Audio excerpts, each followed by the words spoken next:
نبی پاک صلی اللہ علیہ وسلم نے فرمایا مسلمان ایک جسد واحد کی طرح، ایک جسم کی طرح، ایک حصہ تکلیف میں ہو تو دوسرا اس کی درد محسوس کرتا ہے۔ انسان کے وجود کے اندر سب سے قیمتی اس کا دماغ ہوتا ہے، اسی سے سوچتا ہے، اسی سے وہ عمل کرتا ہے، اسی سے منصوبہ بندی کرتا ہے، اسی سے وہ مومن ہوتا ہے، اسی سے معاذ اللہ کافر ہوتا ہے۔ اور وجود کے اندر جس کو درجے کے لحاظ سے بولنے میں بعض اوقات کم درجہ سمجھا جاتا ہے وہ پیر ہوتے ہیں۔ اور تو میری ٹھوکر کے بھی قابل نہیں، میں تجھے جوتے کی نوک پہ، پیر کی نوک پہ بھی نہیں سمجھتا۔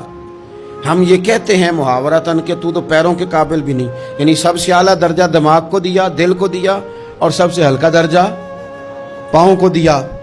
لیکن مجھے بتلائیے گا، اگر کبھی پاؤں کی سب سے چھوٹی انگلی چھنگلیا، چیچی، اس پہ اگر کبھی زخم لگ جائے تو جسم کا سب سے اعلیٰ حصہ دماغ ہے، دماغ نے کبھی یہ کہا ہے کہ چھوڑو یہ تو سب سے نچلا درجہ ہے، نہیں جانا ڈاکٹر کے پاس، اتنا ٹائم کہاں ہے، رہنے دو، چھوٹی سی تو انگلی ہے، خیر ہے؟ ایسا کبھی ہوا ہے؟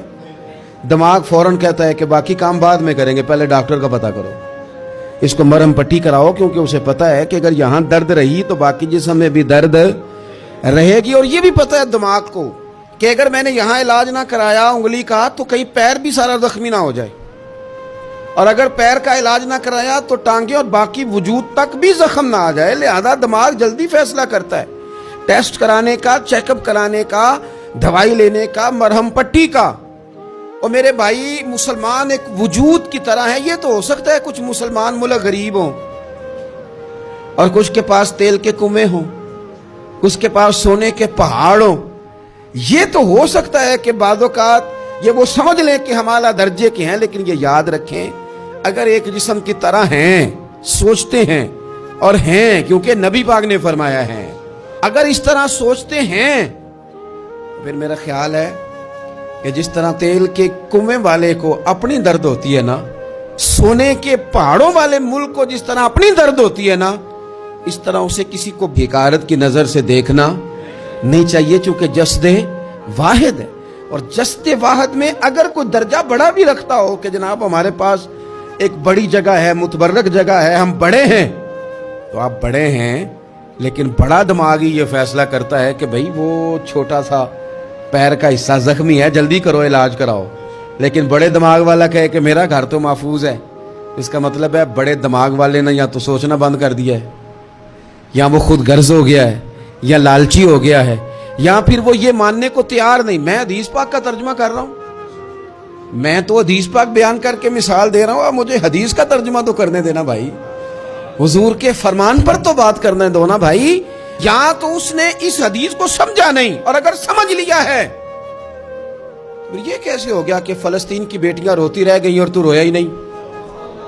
اگر تو جسد واحد تھا تو جس طرح تیری بیٹی روئے تو روتا ہے، اس طرح تجھے فلسطین کی بیٹی کے رونے پر بھی رونا چاہیے تھا، پھر تجھے فلسطین کی بہن کے رونے پر بھی رونا چاہیے تھا۔ یہ کیا بات ہوئی؟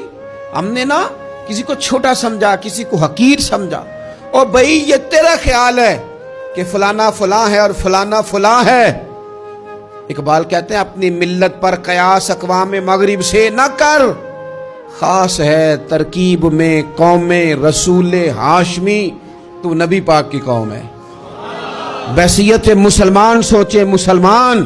کسی نے پوچھا تھا حضرت سلمان فارسی سے نام کیا ہے، فرمانے لگے میرا نام اسلام ہے۔ آپ کے والد کا نام فرمایا اسلام، کا دادا کا نام اسلام۔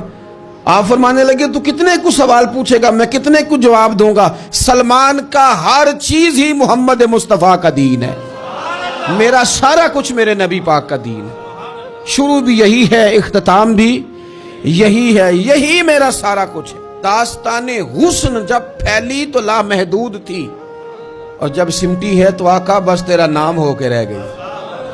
بس ہم اتنے کہ ہم حضور کے غلام ہیں۔ تو مسلمان ہو کے سوچیں، بحیثیت مسلم کی اپنی ذمہ داریوں کا احساس کریں۔ اقبال نے کہا تھا میری زندگی کا مقصد تیرے دین کی سرفرازی، میری زندگی کا مقصد تیرے دین کی، میری زندگی کا مقصد تیرے دین کی سرفراز، میری زندگی کا مقصد تیرے دین کی سرفرازی، میری زندگی کا مقصد تیرے دین، یا رسول اللہ میری زندگی کا مقصد تیرے دین کی سرفرازی، میں اسی لیے مسلمان، میں اسی لیے نمازی، میں اسی لیے مسلمان، میں اس کے لیے کام کس طرح کریں، جدوجہد کس طرح کریں؟ تو ہمیں کہا گیا قوت عشق سے ہر پست کو بالا کر دے اور دہر میں اس میں محمد سے اجالا کر دے، دہر میں اس میں محمد سے اجالا کر دے۔ اقبال سے پوچھا، اقبال اس کام میں مدد کیسے ملے گی، کس طرح آگے بڑھیں گے؟ تو اس نے کہا بازو تیرا توحید کی قوت سے قوی ہے، اللہ تیری مدد کرے گا، تم موحد ہے، رب کو ماننے والا ہے،